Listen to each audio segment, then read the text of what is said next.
Ada satu pekerjaan yang di dunia ini tidak bisa cukup bayarannya, tidak ada yang mampu bayari. Mau tahu tidak apa? Saking mahalnya free.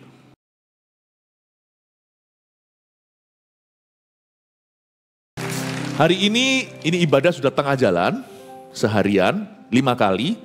Qingtian Puhuijia, masih ada satu lagi.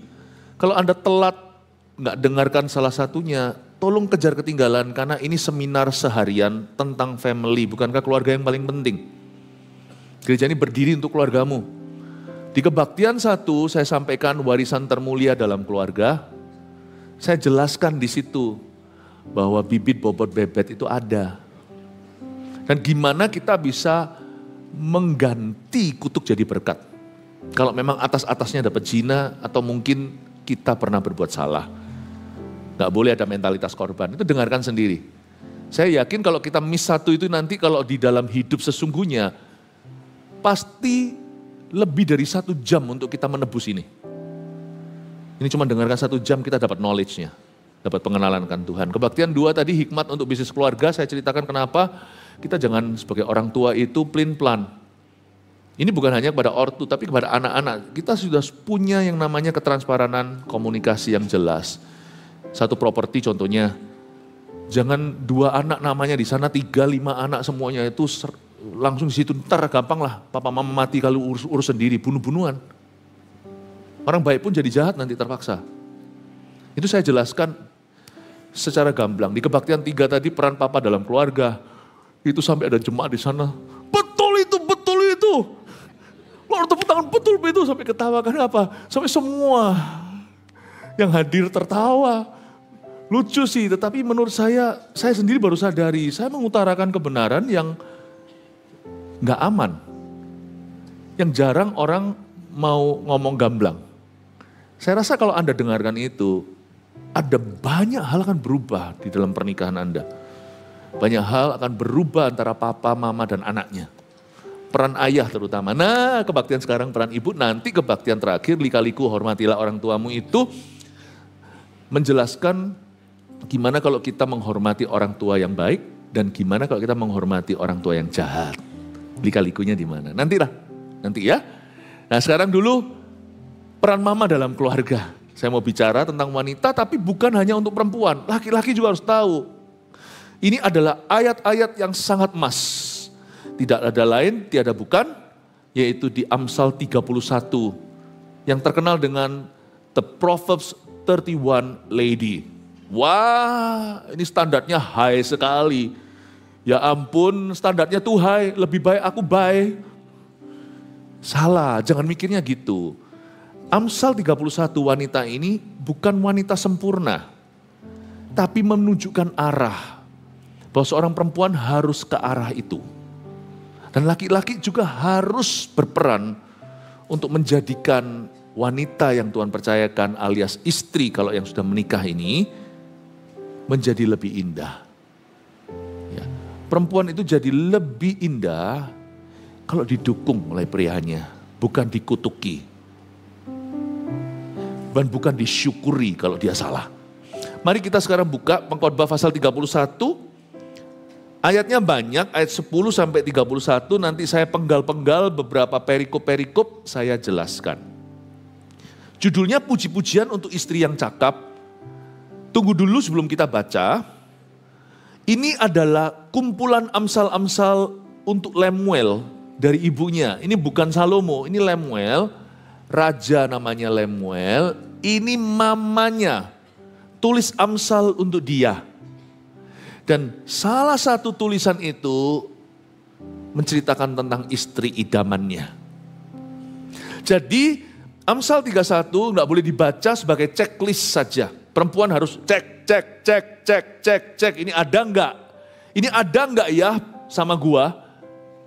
Atau belum ada pada saya?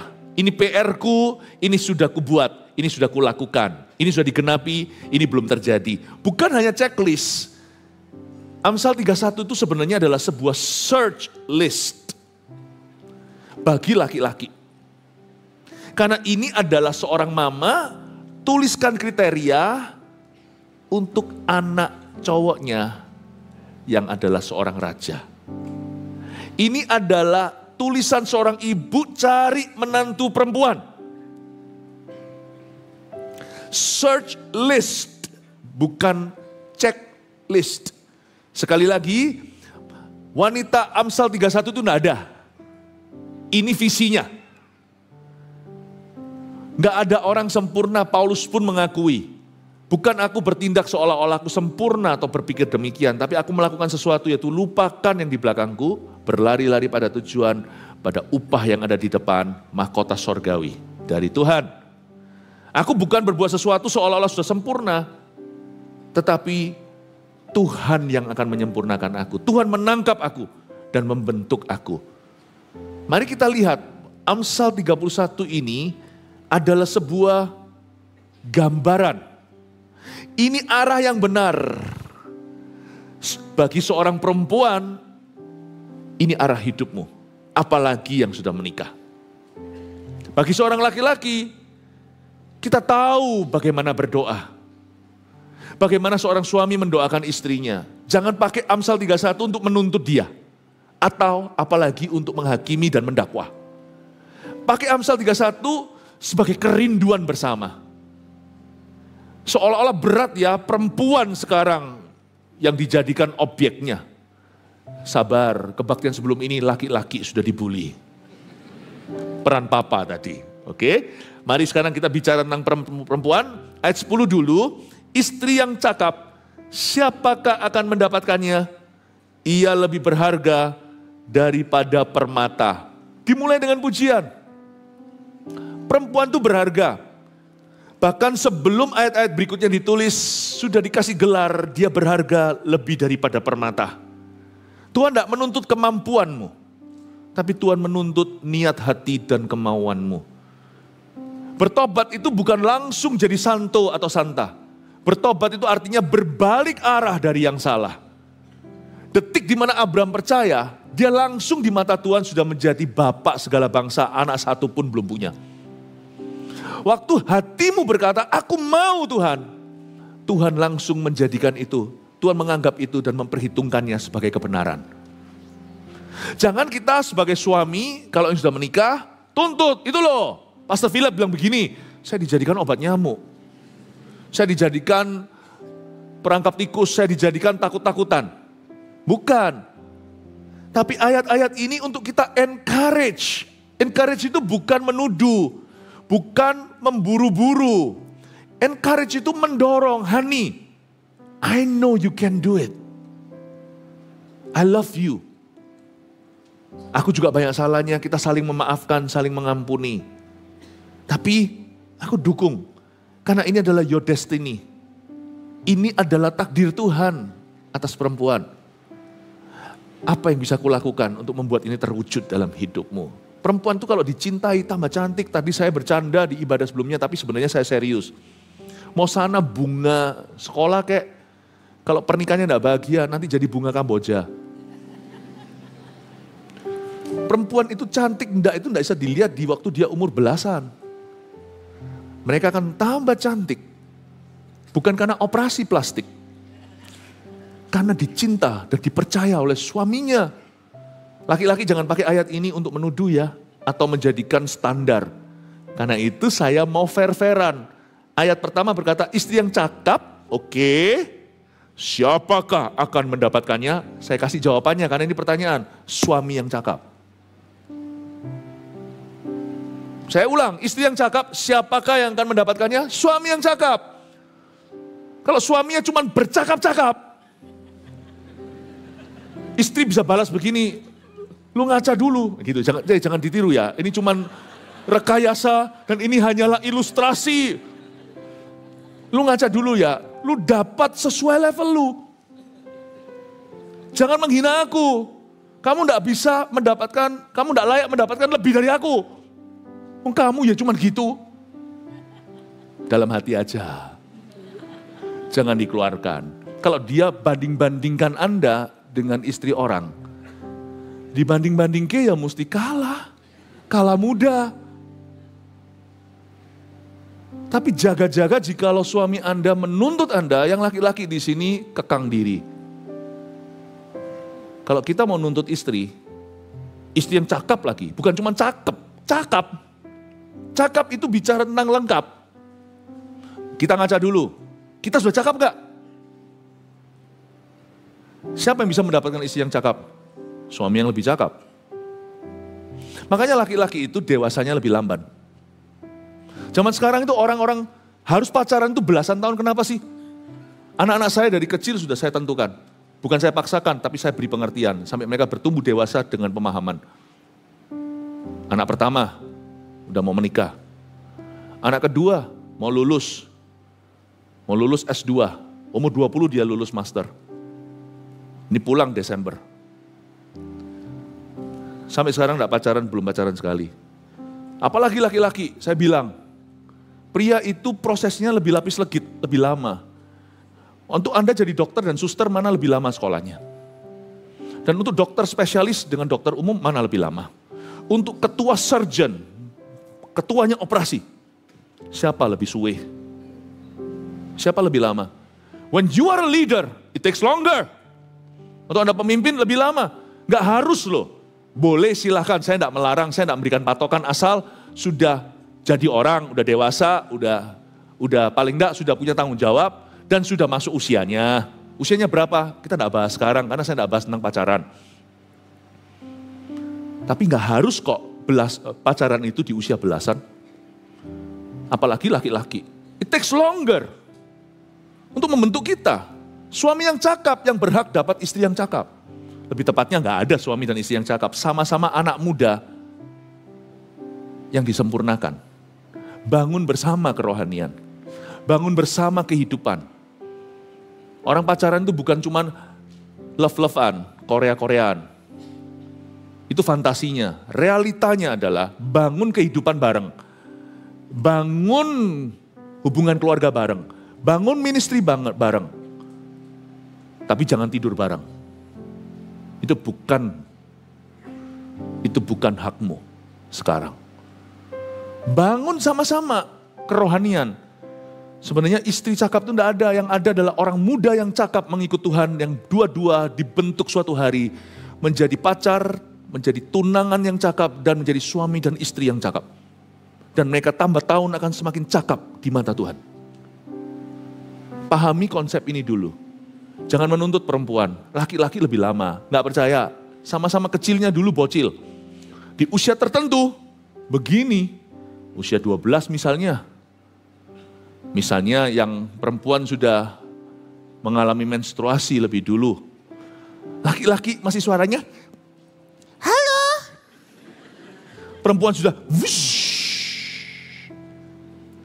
Kasian anak-anak umur 12, gak dapat pacar sebaya. Yang cowok semuanya KT. Tapi tunggu sebentar lagi dalam waktu seminggu, waktu yang cowok umur 14. Tiba-tiba dalam seminggu itu sungguhan banyak orang tua yang bersaksi demikian. Anakku tiba-tiba seminggu pohon cemara. Laki itu tunggu. Terlambat 1-2 tahun. Karena Tuhan memang perlu waktu untuk jadikan dia fondasi rumah tangga atau keluarga. Nggak usah terburu-buru. Laki-laki dalam hal ini jangan pakai ayat-ayat ini untuk menuntut wanitanya.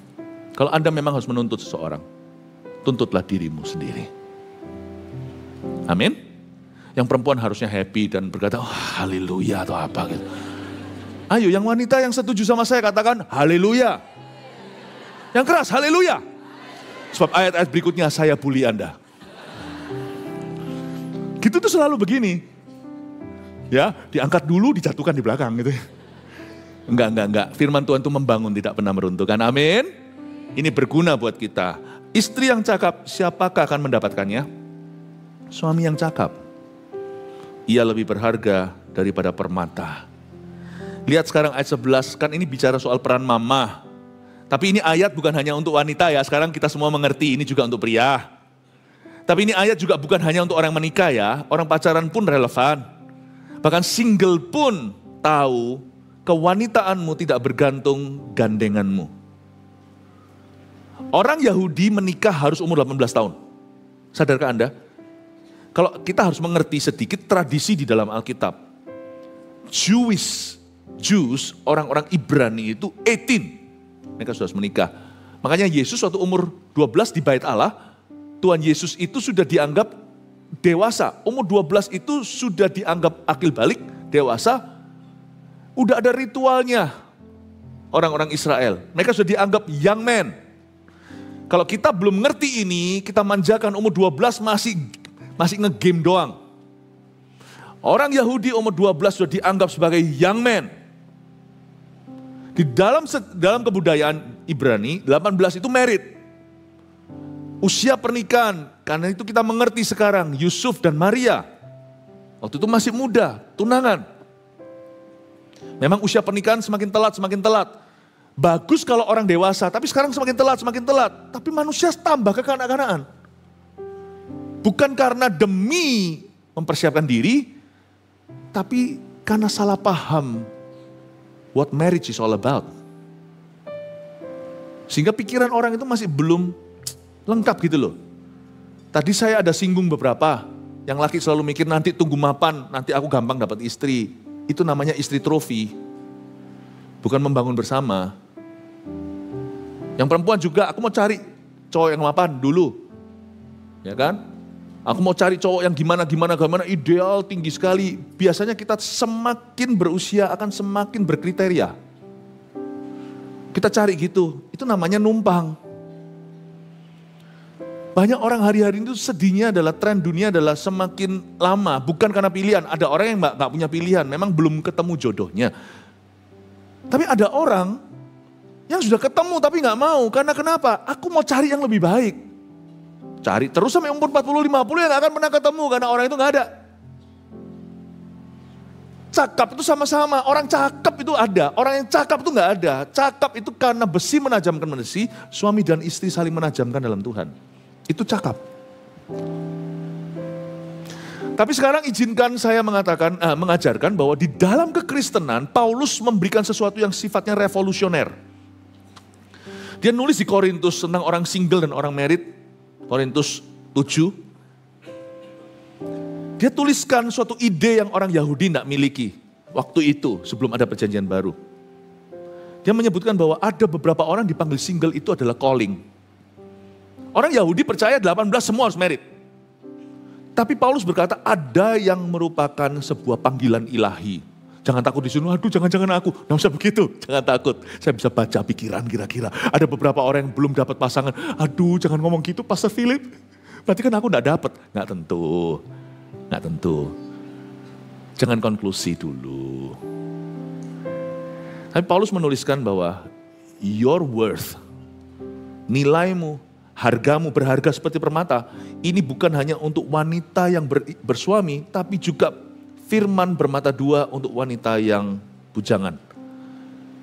Your worth tidak depends on a man. Your worth is dependent on Jesus Christ in your life. Hargamu tidak bergantung dengan itu. Hargamu bergantung pada Yesus Kristus dan hubunganmu dengan Kristus dalam hidupmu. Married atau bujangan. Tapi saya doa supaya semua dapat jodoh yang belum mendapatkannya. Katakan amin. Puji Tuhan ya. Hati suaminya, ayat 11, percaya kepadanya, suaminya tidak akan kekurangan keuntungan. Mari kita bicara dalam konteks pernikahan juga, meskipun ini ayat-ayat bukan hanya untuk orang menikah, tapi untuk perempuan pada umumnya, dan untuk laki-laki juga. Di mata kedua firman Allah, hati suaminya percaya kepadanya menunjukkan peran seorang mama bagi rumah tangganya. Istri yang cakap itu dimulai dengan hati suami percaya dulu kepadanya. Ingat sesuatu, dari sini kita pahami bahwa seorang perempuan yang menikah, her greatest ministry, pelayanannya terbesar bukan ministrinya di gereja. Meskipun puji Tuhan di gereja kita banyak perempuan yang luar biasa. Gereja kita ini dibangun oleh orang kaya, orang miskin yang punya hati untuk jiwa-jiwa. Dan dibangun oleh laki-laki dan perempuan yang punya beban ilahi di dalam dirinya. Praise the Lord. Tapi izinkan saya sebagai gembala sidang dan pengajar firman secara objektif, secara profesional mengatakan kepada Anda, bahwa your greatest ministry, pelayananmu terbesar bukan apa yang kau lakukan di dalam gereja. Bahkan bukan pekerjaan Anda jikalau double income, atau Anda adalah seorang wanita karir contohnya. Pelayananmu terbesar jika Anda sudah menikah, are you ready? Hati suami. Hati suami. Maksudnya gimana? Masa suaminya itu bergantung sama aku? Lah, dengarkan dulu kebaktian sebelum ini. Laki-laki gak boleh ditarik-tarik ke gereja kecuali dia non-Kristen. Kalau dia sudah Kristen, laki yang narik rumah tangganya, laki yang narik perempuannya, laki yang narik anak-anaknya, ayo ke gereja. Yang terus tunggu di depan pintu sudah di mobil, ayo jangan terlambat. Itu harusnya sang papa. Papa yang terus jadi bahan doa, Tuhan biar papa bertobat, itu papa yang gagal di mata Allah. Peduli amat kalau dia konglomerat. Laki gak boleh jadi target syafaatnya keluarganya. Kecuali keluarganya berterima kasih untuk Daddy dan ingin mendukung kehidupan ayahnya. Untuk lebih sungguh-sungguh, untuk lebih sukses, nah itu boleh. Itu sudah berada di level advance, bukan di levelnya basic. Tapi seorang laki-laki yang terus jadi salib buat family-nya itu bukan kehendak Allah dalam hidupnya. Nah, tapi izinkan saya mengatakan bahwa sekalipun suami tidak boleh menyerahkan imamat kepada istri, istri sebagai penolong yang sepadan, digarisbawahi oleh Tuhan. Pelayananmu terbesar adalah hati suamimu. Hati suami pas lagi bagus, itu ministrimu. Dan hati suami jikalau salah, itu juga ministri Anda. Anda harus jaga hatinya. Berdoalah supaya mendapatkan keberuntungan ini. Keberuntungan itu tidak selalu materi, rezeki, uang. Keberuntungan itu juga berarti tidak jodoh dalam hal-hal yang salah. Aku berdoa Tuhan, supaya aku tidak menjadi Safira buat Ananias. Tapi aku jadi Priscilla buat Aquila. Ananias Safira itu sama-sama bohongin Tuhan. Kok bisa suami istri bareng-bareng dosa itu gimana? Segagal-gagal segagal-gagal Ananias karena dia kepala keluarga. Kok kamu izinkan dosa ini di rumahmu? Mana kepemimpinanmu? Tidak bisakah, tidak adakah seseorang yang nuraninya bersih berkata, jangan lo, gak boleh lo kayak gini itu ngawur. Gak takut sama Tuhan. Sesalah-salah Ananias, salah pula Safira. Kok gak bisa stop suaminya? Istrinya Pilatus saja ngomong, lu jangan apa-apain dia. Gua semalam tersiksa, mimpi orang benar ini menunjuk ke Yesus Kristus Sang Mesias. Masa Ananias salah gitu, Safiranya ngomong, Pak, jangan gitu loh Pak, bisa sama-sama mau. Jangan-jangan dulu juga gitu waktu pacaran sama-sama mau, sama-sama jatuh. Wanita harusnya lebih lebih soleh dari laki-laki. Wanita itu berpengaruh, jangan salah loh. Kalau Anda baca di Efesus 5, meskipun kepala keluarga itu suami, hormatilah, kasihlah istrimu. Paulus dalam inspirasi Roh Kudus menulis pertama-tama kepada istri. Coba lihat Efesus 5, gak usah dibuka. Hai istri, tunduklah kepada suami, baru setelah itu suami, kasihlah istrimu seperti dirimu sendiri. Tidak ada orang yang membenci badannya sendiri, tapi siapa yang mengasihi istrinya, mengasihi dirinya sendiri. Yang kumaksudkan rahasia ini besar adalah hubungan Kristus dengan jemaat. Lucunya, kok Paulus tulis ke wanita dulu? Dia tahu tatanan. Adam berdosa itu keputusannya. Tapi Hawa itu berpengaruh, itu luar biasa, itu sungguhan. Untuk yang buruk berpengaruh, berarti untuk yang baik juga berpengaruh juga. Wanita itu luar biasa pengaruhnya. Pengaruhmu di hati suamimu itu besar sekali.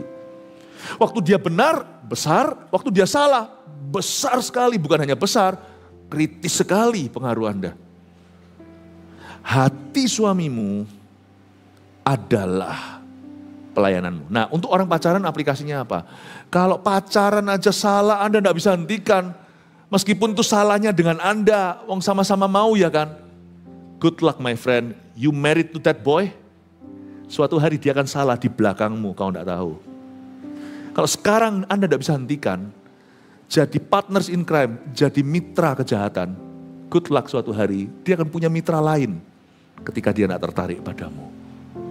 Anda harus berani berkata, no! Kamu lakukan ini, kita putus. Kamu lakukan ini, tak beritahu apa-apa. Gak punya apa-apa, beritahu mama. Gak punya mama, beritahu Koliang. Bapak Lianggono, yang di barat beritahu Koyo. Beritahu komeksi yang di Medan. Harus bisa hentikan. Karena waktu pacaran, kita sudah dilatih oleh Tuhan.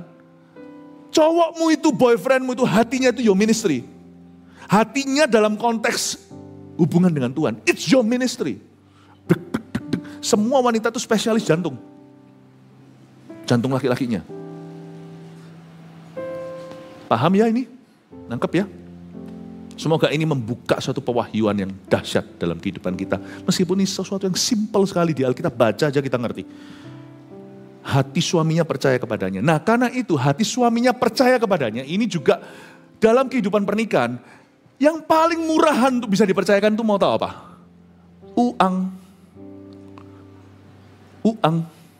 Uang.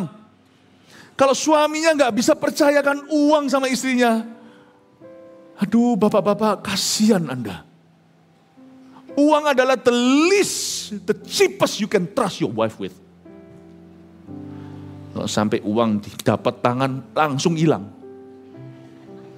Sorry ya, misalnya keluarganya bukan dari ekonomi yang sama, langsung kasihkan ke keluarganya tanpa sepengetahuan suaminya. Sorry, saya ngomong dulu, ini saya tidak memihak pada perempuan tertentu. Sorry ya, bapak-bapak, saya kasihan sama Anda, saya ngomong dengan tulus. Anda menikah dengan seorang maling. Kawin sama pencuri itu. Tadi saya jelaskan, bedanya jerih dan payah, dengarkan sendiri nanti. Waktu Anda terima uang itu, jika itu satu keran, income datang dari laki. Meskipun income itu dua-dua laki dan perempuan, tidak boleh ada rasa you and me. Itu harus ada ketransparanan. Misalnya kalau satu keran, dari cowok saja itu income-nya. Lalu dapat. Dan suami itu selalu udah gigduk karena trauma. Karena itu dia harus sembunyi-sembunyian. Gak enak loh pernikahan gitu, Tom and Jerry. Uang taruh di laci sini, bawa bantal. Ada akun di mana apa segalanya, dimasukkan ke mana. Bukan takut diambil perampok. Bukan takut diambil sama Sakeus. Takutnya diambil sama istri. Cowok gitu ya, nggak panjang umur. Tiap hari takut pencuri dan pencurinya itu tidur sebantal sama dia. Biasanya saya bilang kalau sini yang merasa itu tepat, batuk, tapi jangan deh nanti berantem pulang ke rumah. Nah saya selalu ajarkan mendingan cari yang ekonominya gimana. Jangan, nggak perlu kita tuh cari yang konglomerat itu. Nggak usah. Setiap orang itu punya jodohnya. Supaya nggak gitu-gituan. Saya dorong Anda untuk ketemukan jodoh kalau yang masih muda-muda di dalam gereja. Dalam pelayanan itu kita sudah punya value, punya nilai. Papa mama juga jangan ajar yang salah ya. Lu harus cari yang... Lu ingat ya, harus cari yang saya-nya lu. Apa? Lui. Ului.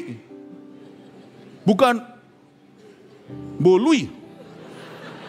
Ya nggak ngerti ya sudah, berarti Anda masih murni, haleluya, amin.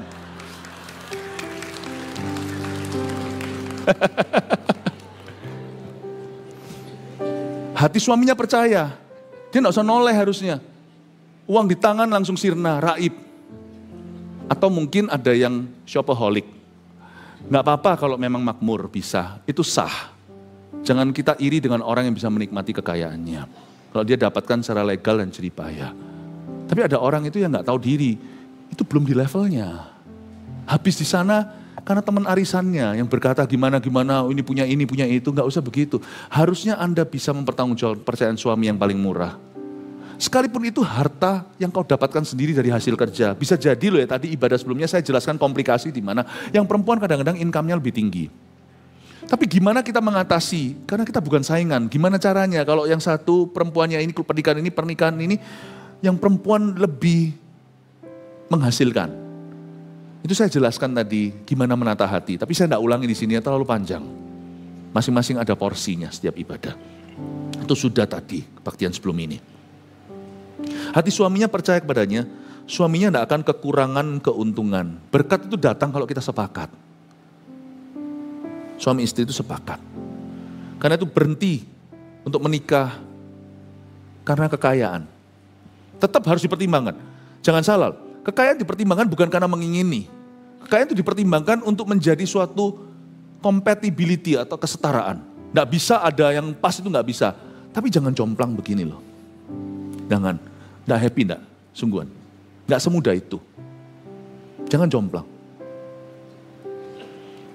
Hati suaminya percaya kepadanya, suaminya tidak akan kekurangan keuntungan. Tidak akan kekurangan keuntungan itu berarti suaminya diberkati. Tidak hanya suaminya, bisa jadi istrinya juga double income atau wanita karir, istrinya juga diberkati. Kalau mau diberkati itu harus ada kesepakatan. Lanjut ya. Siapa yang merasa ini berguna? Amin. Puji Tuhan ya. Kita lanjut ya, ayat 12. Ia berbuat baik kepada suaminya dan tidak berbuat jahat.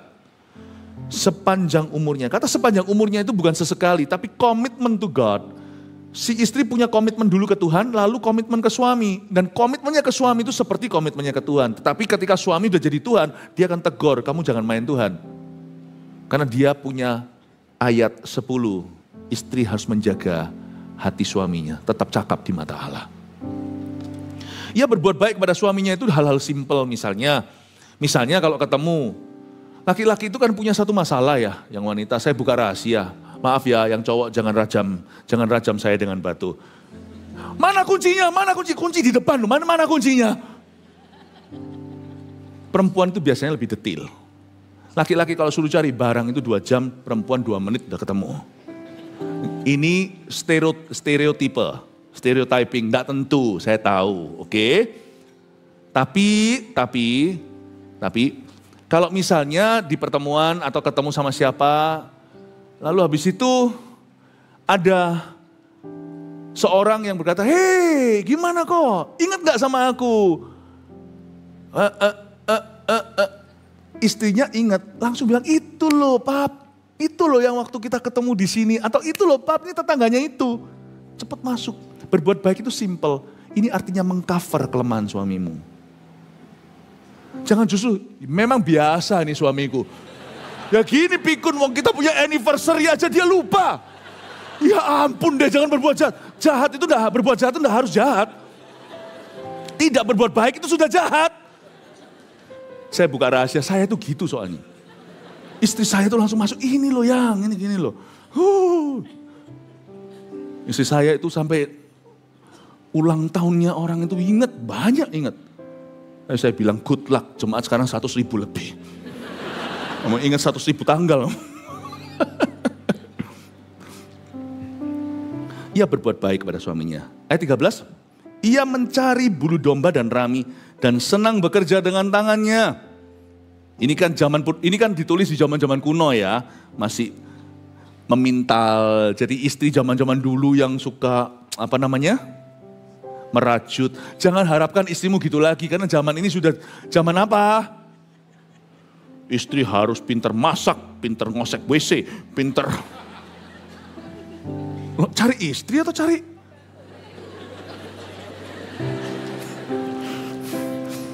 Nah tentu, lu gak bisa masak kemarin istri. Nah,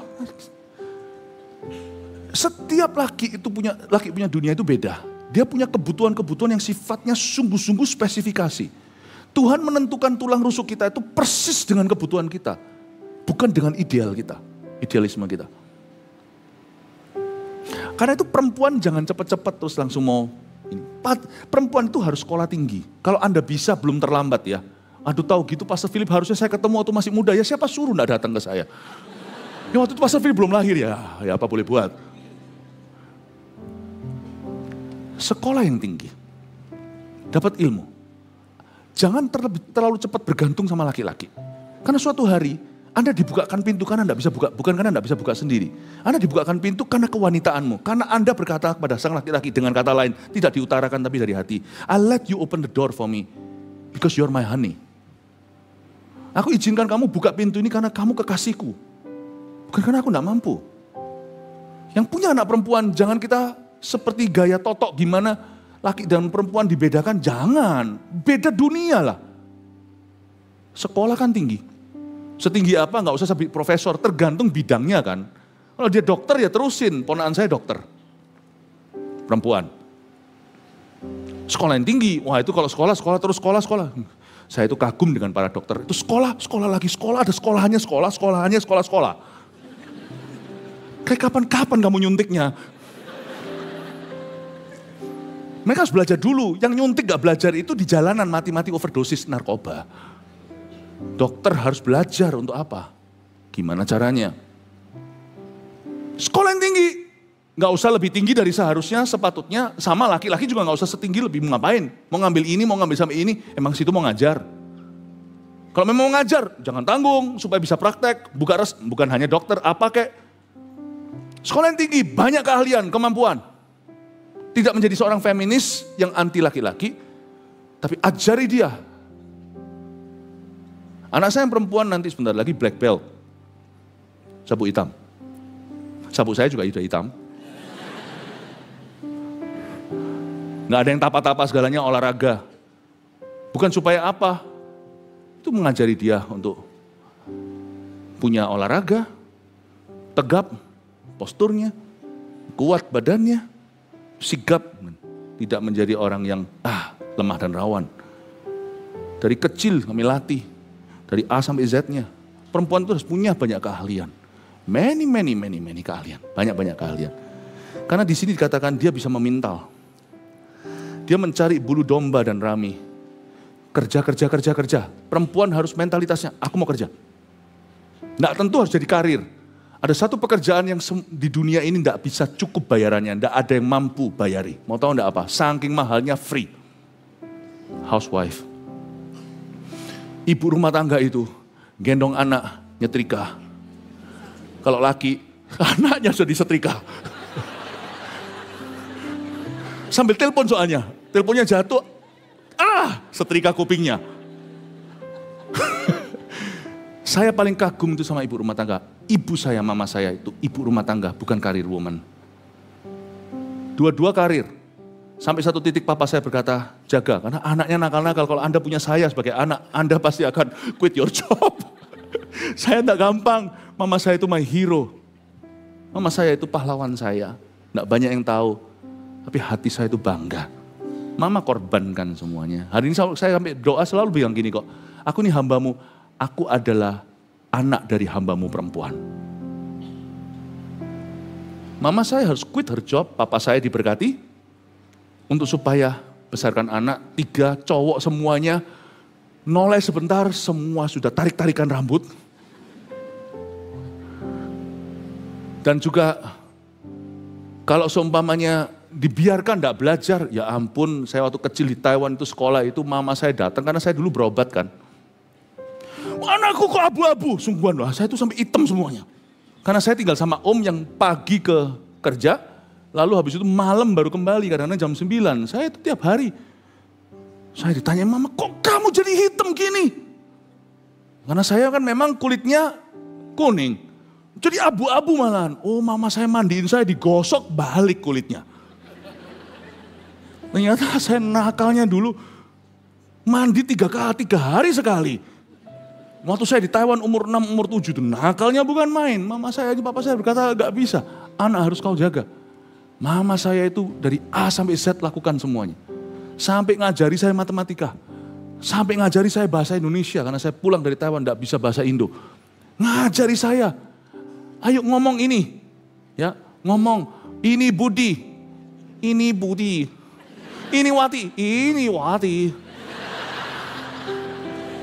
Mama saya jadi ketularan, Budi, Wati. Ini Iwan. Untung kita dulu enggak duluran sama-sama, karena saya suka jamba-jambaan. Enggak akan dapat apa-apa kalau sama Pak Aung. Ampun sudah. My mom, my hero. Sungguh-sungguh everything.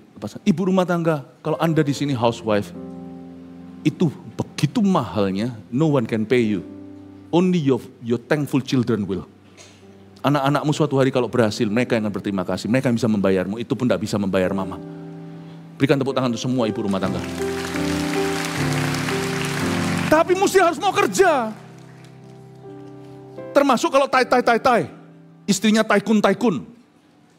Jangan mau hanya disuapi sendok emas. Jangan pernah mau jadi trophy wife atau istri piala. Kalau Anda tidak menemukan sesuatu, temukan sesuatu. Always, ini bahasa Inggrisnya. Commit yourself to a cause. Selalu kita cari komitmen membangun sesuatu yang layak bagi Tuhan. Selalu kita menemukan sesuatu yang kita bisa belanin dengan segenap hati, yang kita bisa curahkan. Bukan gosip-gosip. Bukan dengan sekalipun kalau Anda berasal dari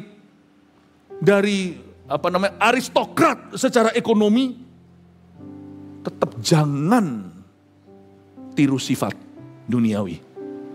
Cari suatu cause, suatu tujuan yang ilahi dalam hidupmu, perjuangkan itu.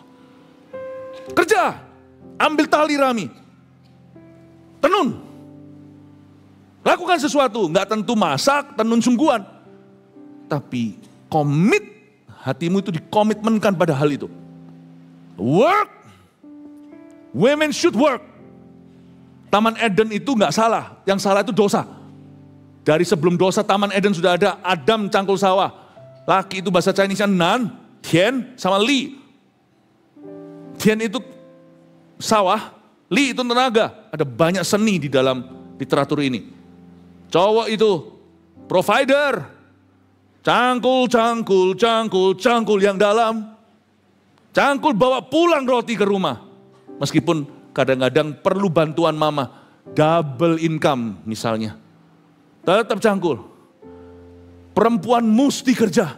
Nggak hanya laki-laki. Housewife itu kerja. Makanya itu ayat berikutnya ini housewife yang kerja. Kita lihat ayat 15. Masih ikuti saya ya? Bisa ikuti saya ya? Ia bangun kalau masih malam. Lalu menyediakan makanan untuk seisi rumahnya.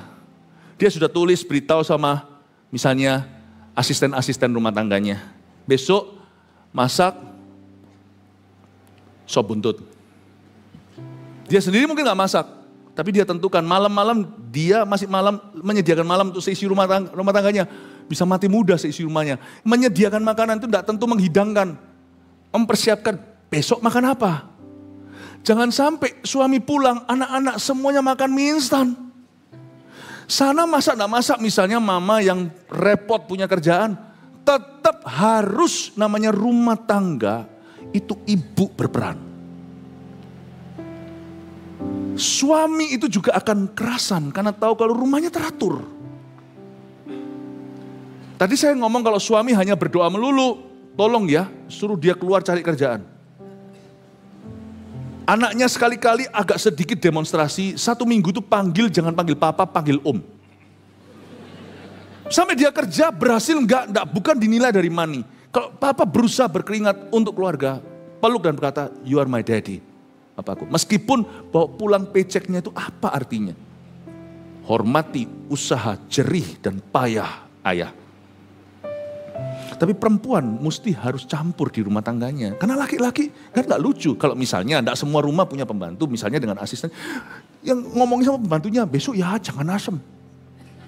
Besok tolong ngulek, gak lucu lah. Mesti harus yang cewek yang berperan. Karena mommy's touch. Jamahan mama itu tiada duanya di keluarga. Bukan enak makanannya. Tapi keluarga itu suasananya beda kalau mama itu personal touch. Amin Bapak Ibu Saudara. Sekali-kali, tapi zaman ini sekarang ya cowok pun bisa masak loh. Bisa masak. Tapi bukan soal bisa gak bisa masak. Mengatur rumah tangga. Itu adalah peran ibu. Saya gak stereotyping ini pekerjaan laki, pekerjaan perempuan. Bukan. Tapi tetap wanita punya privilege ini. Atau punya keistimewaan. Lalu bukan hanya menyediakan makanan untuk seisi rumahnya. Coba lihat ayat 15b. Dan membagi-bagikan tugas kepada pelayan-pelayannya perempuan. Lihat tuh di kulkas kadaluarsa enggak? Jangan sampai anak minum susu diare esok hari. Karena itu sudah lawas 2 bulan yang lalu. Siapa yang harus memberikan perintah kulkas itu harus rapi, apa dan apa? Mama. Papa juga tidak boleh, gak mau tahu. Oh itu loh Pastor Philip bilang itu tugasmu. Udah gak kerja, malas lagi. Udah, itu urusanmu. Apalagi di Indonesia kan hidup jauh lebih ada orang-orang yang menolong kita. Di luar negeri ROSI, oh gak ada yang cowok sana semua tahu, kora-kora ikut. Ganti popok ikut. Gak ada suster-susteran. Cuman ada suster namanya papa dan mama atau mami dan daddy. Jangan ada berkata itu tugas perempuan bukan tugas laki-laki. Mana ada laki-laki bilang gitu. Semua yang dilakukan perempuan itu juga berasal dari laki-laki. Bukankah wanita dicipta dari rusuk? Adam, keluarlah Hawa. What they do, you should do. Jangan berkata itu adalah tugasmu. No. Tapi perempuan juga sama. What your man can do, apa yang laki-laki bisa lakukan, Anda kemungkinan besar bisa melakukannya. Karena Anda dicipta dari kekuatan laki-laki. Seorang perempuan harus punya percaya diri yang tinggi. Supaya suatu hari Anda mengabdi bukan karena ketakutan dalam hubungan. Istri kita itu tunduk sama kita bukan karena dia dijajah. Istri kita tunduk pada kita karena dia mengasihi dan mengagumi dan menghormati kita. Amin Bapak Ibu Saudara. Saya rasa saya tidak menyampaikan hanya sesuatu yang sifatnya ideal, tapi hal-hal yang bisa praktis Anda lakukan. Mari kita sekarang lihat ayat yang ke-16. Saya nggak yakin apakah saya bisa selesaikan sampai 31, jaga-jaga nggak bisa, karena angka sudah menunjuk 7. Kalau sampai nggak bisa, lain kali ya, kita selesaikan. Ayat 16, ia membeli sebuah ladang yang diingininya. Ini perempuan yang beli, tapi dia beli properti. Beli ladang yang diinginannya, dan hari hasil tangannya, kebun anggur ditanaminya. Dia beli ladang, dari hasil tangannya, kebun anggur ditanaminya. Tangan perempuan itu profitable ternyata. Kita lihat, ia mengikat pinggangnya dengan kekuatan. Lihat tadi yang saya katakan, laki-laki itu, perempuan dicipta dari kekuatan laki-laki. Saya tidak memberikan kepada Anda pendapat seorang feminis. Ada wanita yang berkata, aku bisa lakukan semua yang laki-laki bisa. Gak bisa, sorry ya, sperma milik pria. Yang terjadi di Olimpiade Prancis itu kan jadi kontroversi. Petinju laki masuk di liga wanita, ngaku dianya perempuan, pukul bem. Petinju cewek yang excellent, yang belajar mati-matian boxing itu langsung quit. Menurut saya smart, kalau enggak dia bisa geger otak. Enggak bisa lah, gimana pun juga cowok itu punya kekuatan fisik yang tidak tertandingi. Ya, pasti akan ada perbedaannya. Tapi bukan berarti cowok saja yang kuat. Perempuan punya kekuatan yang dahsyat. Simpson pun jatuhnya karena perempuan. Bukan hanya itu. Bukan hanya bisa menjatuhkan. Perempuan juga bisa menjadikan. Coba Anda baca Abigail. Ceritanya dengan Daud. Perempuan punya kekuatan moral yang mungkin tidak tertandingi dengan sebagian besar laki-laki. Kekuatan mental. Tadi saya puji-puji wanita. Wanita kalau kerja, sama pekerjaannya dengan laki-laki, bisa, cuman kelebihannya tanpa gengsi-gengsian. Laki-laki itu egonya terlalu gede. Kalau perempuan itu tim buildingnya cepat. Laki-laki kok enak lu, dia siapa? Waduh, penyesuaiannya itu lama. Perempuan langsung, hei, apa kabar? Kayak udah kenal lama. Kalau kita laki, namanya siapa? Oh ya pak, oke. Terus habis itu diam-diaman. Pegang kopi, diam-diaman, krik. Kalau perempuan langsung akrab. Ada kekuatannya. Tapi Anda tidak bisa jadi satu dengan yang lainnya. Dunia itu kebingungan. Temukan kekuatanmu. Tapi saya tunjukkan pada Anda bahwa di sini wanita ini luar biasa. Dia membeli ladang dengan hasil tangannya. Kebun anggur ditanaminya. Ia mengikat pinggangnya dengan kekuatan. Ia menguatkan lengannya. Ayat 18, ia tahu bahwa pendapatannya menguntungkan. Pada malam hari pelitanya tidak padam. Tangannya ditaruhnya pada jentera. Jari-jarinya memegang pemintal. Listen to me carefully. Seorang perempuan harus menjadi co-investor suaminya soal keuangan. Bantu mengelola. Tergantung posisi mana, ini saya nggak bisa pukul rata karena terlalu variatif setiap keluarga. Tadi saya sudah jelaskan prinsipnya, 2 keran jangan saingan. Itu semua sumbernya sama, perjanjian nikah Anda. Tapi juga terlalu rasa aman juga tidak diperbolehkan. Lalu tidak menghargai misalnya yang perempuan lebih diberkati, lakinya gampang aja. Tidak mau berusaha lalu berkata, kan sama, itu semua berkat Tuhan juga lewat aku. Jangan begitu, hargai, thank you. Nggak perlu kita sebagai laki tersinggung kalau istri kita pendapatannya lebih banyak. Tapi kita harus tunjukkan penghargaan. Menundukkan diri itu bukan hanya istri kepada suami, itu iya dalam tatanan nikah. Tetapi sebagai orang Kristen sesama anak Tuhan dan rekanan, saling menundukkan diri. Saling merendahkan hati. Saling memuji. Itu perlu. Ya. Tapi perempuan juga harus, karena terlalu variatif saya nggak bisa beri contoh satu-satu. Tapi intinya adalah setiap keluarga itu pasti ada konteks tertentu. Tapi intinya Bapak Ibu Saudara, wanita harus bermitra dengan prianya, harus mau tahu soal keuangan keluarga. Ada laki-laki yang tidak rasa aman, karena tidak bisa, hatinya tidak bisa percaya kepadanya. Dia nggak merasa safe, karena dia tahu sifat istrinya. Ya berubahlah supaya ada percaya. Bagaimana bisa diberkati kalau ada kesepakatan? Gimana janji ini bisa digenapi? Yaitu suaminya tidak akan kekurangan keuntungan. Tapi kalau suami istri sepakat, di situ ada berkat. Istri harus mau tahu, dan untuk suaminya beritahu itu perlu percaya dulu. Uang dan sebagainya, bantu sama-sama. Misalnya kalau dapatnya lewat income, nanti mau diinvest di apa? Itu suami istri kalau sepakat, Tuhan akan beri tuntunan loh. Dan bahkan berikan kemujuran. Kalau sepakat. Atau mungkin suaminya itu punya bisnis, ini itu, bantu mikirkan. Kadang-kadang laki tidak bisa mikir sejauh itu mungkin. Laki lebih tidak bisa multitasking. Dapat income besar, belakang juga brol-brolan. Karena hobinya juga mahal. Istri yang bisa belajar untuk mengelola, atau lebih tepatnya tanda kutip, ini bahasanya salah ya.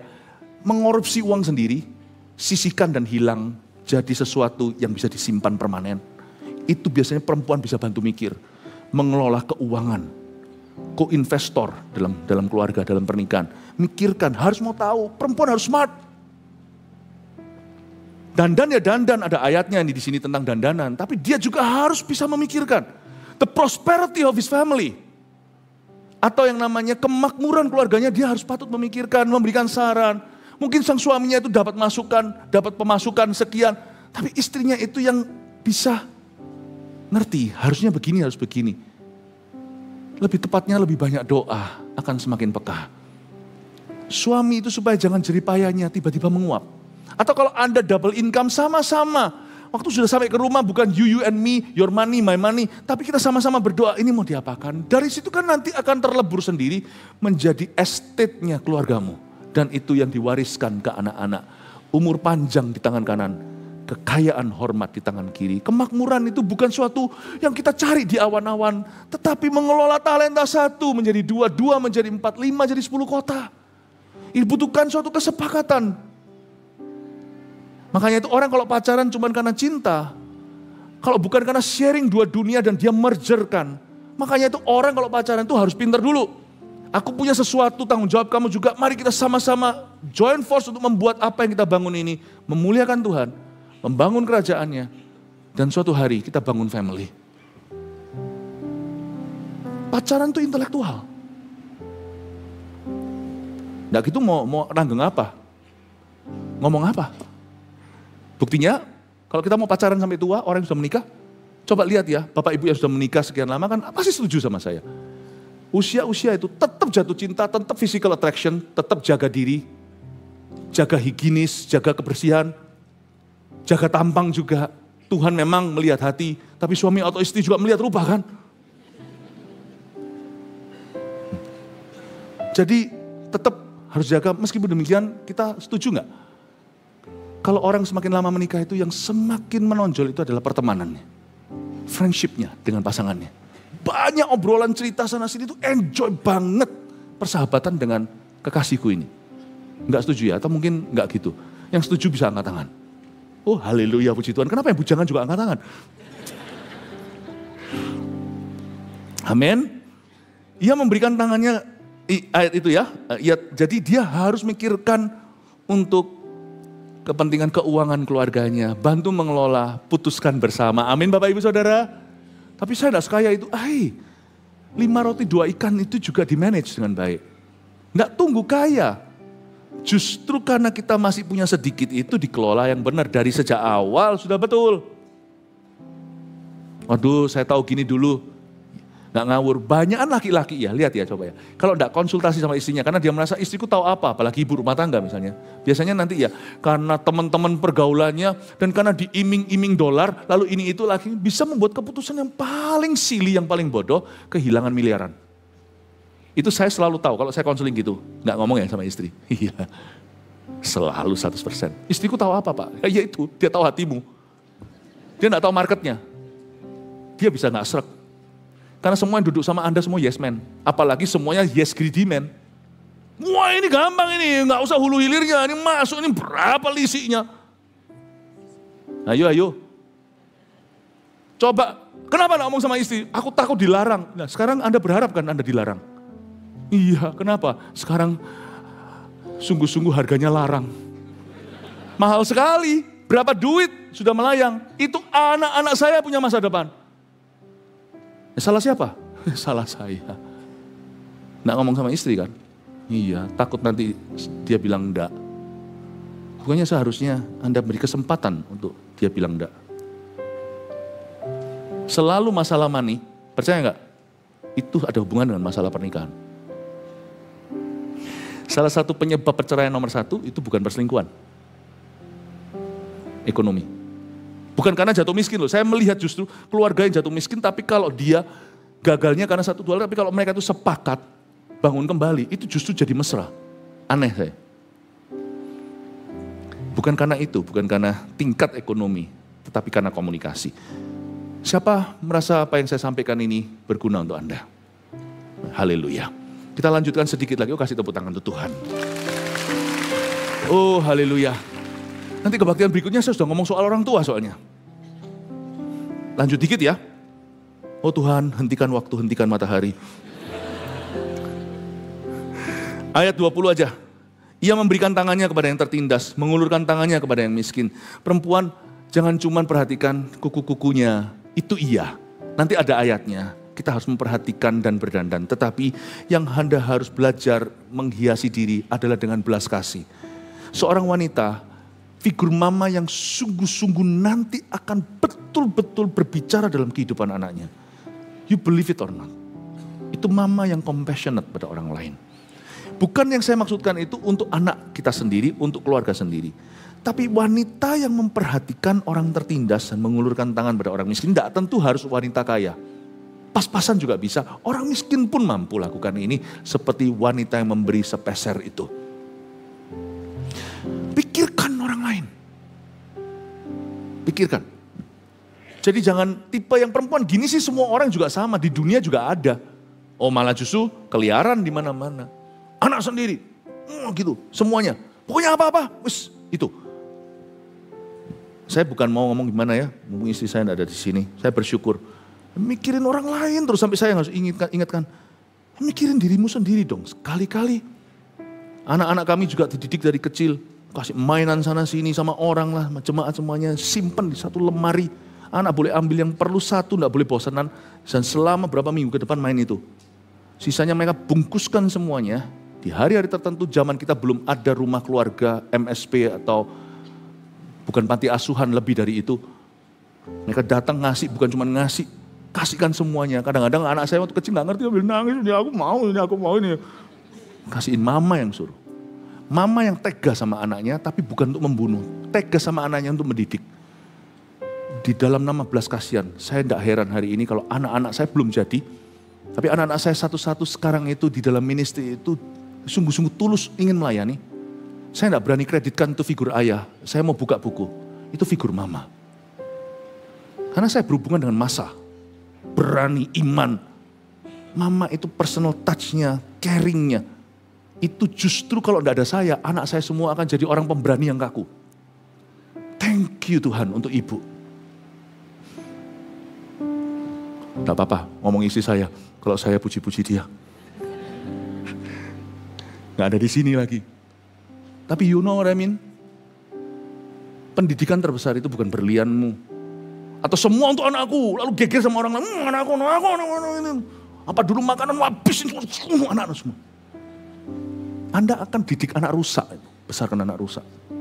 Mama harus tunjukkan sacrifice for the poor. Saya dorong Anda menjadi mama-mama yang beda. Kita semuanya, kita semua belajar. Ya, keluarga saya juga masih belajar. Kita lanjut sedikit lalu selesai. Dari tadi sedikit gak selesai-selesai.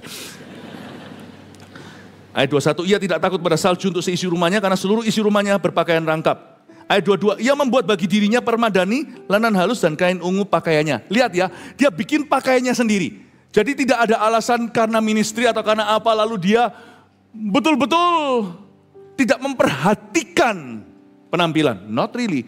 Tuhan ingin memberkati wanita-wanita yang takut akan Tuhan.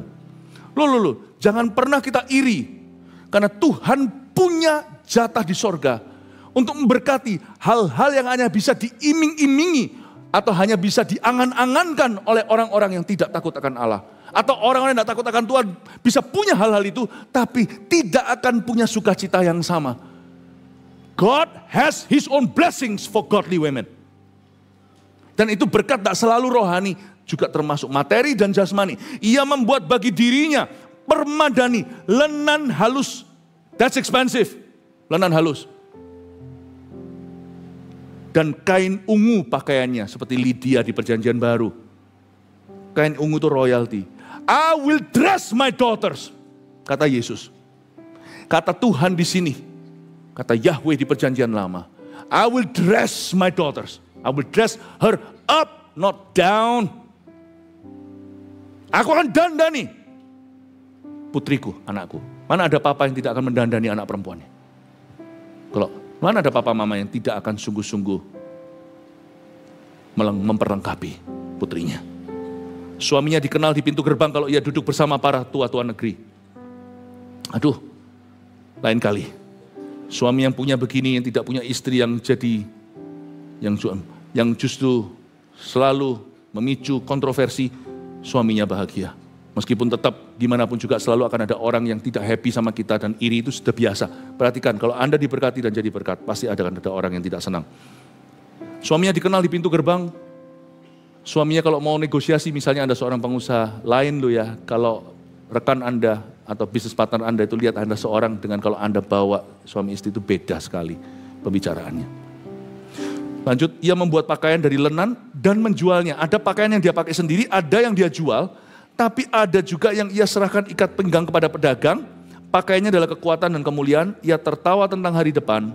Ia membuka mulutnya dengan hikmat, pengajaran yang lemah lembut ada di lidahnya. Singkat cerita, di situ ada perbedaan dari belas kasihan tadi di ayat 20, ia memberikan tangannya kepada yang tertindas. Lalu di ayat yang ke-13, ia mencari bulu domba dan rami dan senang bekerja dengan tangannya. Ada 3 macam pakaian dalam kehidupan seorang wanita yang takut akan Tuhan. Pakaian yang dipakainya, pakaian yang dijualnya, pakaian yang diberikan pada orang miskin. 3 hal ini semua adalah tuntunan Tuhan dalam kehidupan wanita yang takut akan Allah. Pakaian yang dipakainya Tuhan tidak akan biarkan burung pipit di udara dia pelihara. Pakaian yang dijualnya dia pasti mengerti bagaimana caranya mengelola. Pakaian yang diberikannya dipintal dengan rami segala untuk yatim piatu, janda-janda yang papa. Ini adalah tugas seorang perempuan untuk menemukan. Tuhan tidak suruh Anda jadi korban pelayanan-pelayanan, lalu penampilan kita tidak karuan. Tapi Tuhan memberikan kepada Anda ruang di mana God will dress you up. He loves you so much. Saya bisa menemukan waktu saya baca ayat ini, saya bisa menemukan kasih seorang bapa kepada putrinya towards his daughter. Do you know that setiap perempuan di sini, apalagi kalau ibu rumah tangga, Tuhan sangat mengasihimu. Lanjut aja, ia mengawasi segala perbuatan rumah tangganya, makanan kemalasan tidak dimakannya. Anak-anaknya bangun dan menyebutnya berbahagia, anak-anaknya memuji dia, pula suaminya memuji dia. Banyak wanita telah berbuat baik, tapi kau melebihi mereka semua. Ayat 29 adalah ayat yang paling terkenal dari Amsal 31. Singkat cerita, ada sebuah sindrom yang patut setiap keluarga alami. Setiap pasangan suami istri yang sudah menikah, dengan apalagi kalau punya anak. Banyak wanita telah berbuat baik, tapi kau melebihi mereka semua. Anaknya mengangguk-ngangguk di ayat sebelumnya, di ayat 28. Anaknya bangun dan menyebutnya berbahagia. Lihat bagaimana papanya sangat menghargai mamanya. Suaminya memuji dia. Wanita yang bahagia adalah wanita yang dicintai oleh suaminya dan dipuja oleh anak-anaknya. Suaminya mendukung itu, justru menunjukkan bahwa romans atau yang namanya romantisme itu bukan datang dari drama Korea. Tapi mereka lihat dari papa mamanya, bukan berlebihan, lalu dengan ekspresi fisik yang berlebihan membuat risih anak, enggak. Tapi ciuman harus mereka lihat, itu dari seorang ayah kepada ibunya yang paling tulus. Itu akan mendidik mereka lebih dari university manapun juga. Itu namanya figur papa, figur mama dalam diri mereka. Romantisme tidak perlu berasal dari tempat lain. Anak-anaknya bangun dan menyebutnya bahagia. Banyak wanita telah berbuat baik, tapi kau melebihi mereka semua. Ini yang saya sebut dengan best wife, best mom syndrome. Ini adalah sindrom mama terbaik, istri terbaik. Harusnya setiap keluarga berhak merasakannya. Mari kita ke arah sana sekali lagi. Amsal 31 bukanlah titik sempurna, tapi arah bagi kita. Kemolekan adalah bohong dan kecantikan adalah sia-sia. Tapi istri yang takut akan Tuhan dipuji-puji garis bawah dipuji-puji. Terakhir, berilah kepadanya bagian dari hasil tangannya. Biarlah perbuatannya memuji dia di pintu-pintu gerbang. Terakhir, saya geser perhatian dari perempuan ke laki-laki. Kalau Anda punya istri, di-compare dengan ini, pasti pucat lah ya. Kalau kita mau tahu persamaannya, coba kita di-compare ke Yesus, langsung lemas. Langsung pucat semua. Mana ada di antara kita yang sempurna. 9 buah roh aja kita bisa keok. Kasih, sukacita, damai sejahtera, murung sekali aja udah gagal nomor 2. Ayat ini bukan untuk menunjukkan, sempurna, nggak ada. Tapi kalau istri Anda berjuang ke arah ini, laki-laki berkewajiban untuk memuji perempuannya. Biarlah perbuatannya memuji dia di pintu-pintu gerbang. Suami harus rajin memuji istri. Istri yang setuju tolong batuk yang keras. Luar biasa, haleluya, kasih tepuk tangan Tuhan. Ya, jangan jadi suami yang kayak gitu. Suami yang apa ya, kamu loh yang kurus seperti ngurusi yang nggak perlu. Kalau kau cintai dia, dia akan semakin cantik. Kalau kau kutuki dia, yang kau kutuki adalah dirimu. Bapak, Ibu, Saudara, saya kasih tugas sebagai gembala sidang. Dan tugas ini juga untuk saya. Untuk kita melihat kalau istri kita berjuang ke arah sana. Saya rasa kita semua patut memuji dia setiap hari. Please don't forget to praise her. Jangan cuma memuji Tuhan di gereja. Menyembah itu hanya kepada Tuhan. Memuji bukan hanya kepada Tuhan. Menyembah itu hanya Tuhan, jangan sembah yang lain. Tapi kita bisa memuji istri kita, memuji anak kita, memuji orang lain. Jangan lupa puji istri sendiri. Amin. Jesus loves you. Saya berdoa supaya keluarga Anda seperti madu. Haleluya. Mari kita semua bangkit berdiri. Praise Jesus. Diberkati oleh Tuhan ya. Amin. Next saya mau bicara tentang orang tua. Hormati orang tua yang mudah dihormati dan yang susah untuk dihormati. Semoga jadi berkat dalam seminar sehari. Keluar makan sebentar, balik lagi. Haleluya. Setiap saat, setiap waktu, ku perlu Kau, Roh Kudus. Genggamlah keerat tanganku, ku mau hidup dalam kebenaran. Setiap saat, setiap waktu. Haleluya. Thank you Lord. Setiap saat, setiap waktu, ku perlu Kau, Roh Kudus. Genggamlah erat tanganku. Kalau yang sudah menikah, gandeng istrimu. Yang udah tunangan juga gandenglah. Tuntunanmu Roh Kudus kami perlu. Setiap family, setiap keluarga. Haleluya. Tuntunanmu Roh Kudus, Roh Kudus,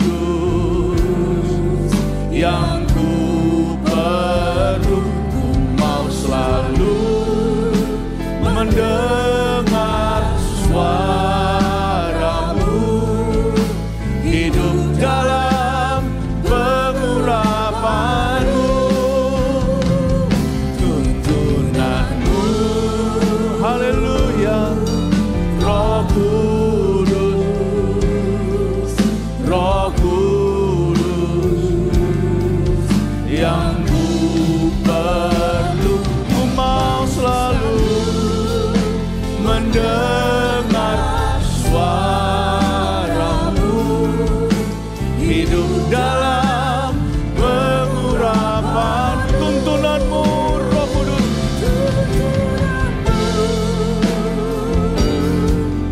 Roh Kudus, Roh Kudus, yang ku perlu. Ku mau selalu mendengar suaramu, hidup Haleluya. Meteraikan ini dengan Roh Kudus. Semua kita berdoa pada Tuhan. Resapi firman ini. Tuhan memberi urapan untuk mengasihi, untuk membangun rumah tanggamu sesuai dengan firman-Nya. Oramaya maralamaya sanadalamaya se. Iaralamaya sanadalamaya so. Iaralamaya sanadadadamu. Iaralamaya sanadadamu. Iaralamaya sanadalamaya se. Iaralamaya sanadalamaya so. Iaralamaya sanadadada. Iaralamaya so. Tuntunanmu, tuntunanmu. Roh Kudus. Jangan putus streaming dulu, ikut terus. Roh Kudus yang perlu ku mau selalu mendengar suaramu. Hidup saya korbankan waktu altar call, ikut streaming terus, jangan putus kalau bisa semua GMS. Tidak usah ada altar call, karena waktu sudah habis tadi untuk kelebihan.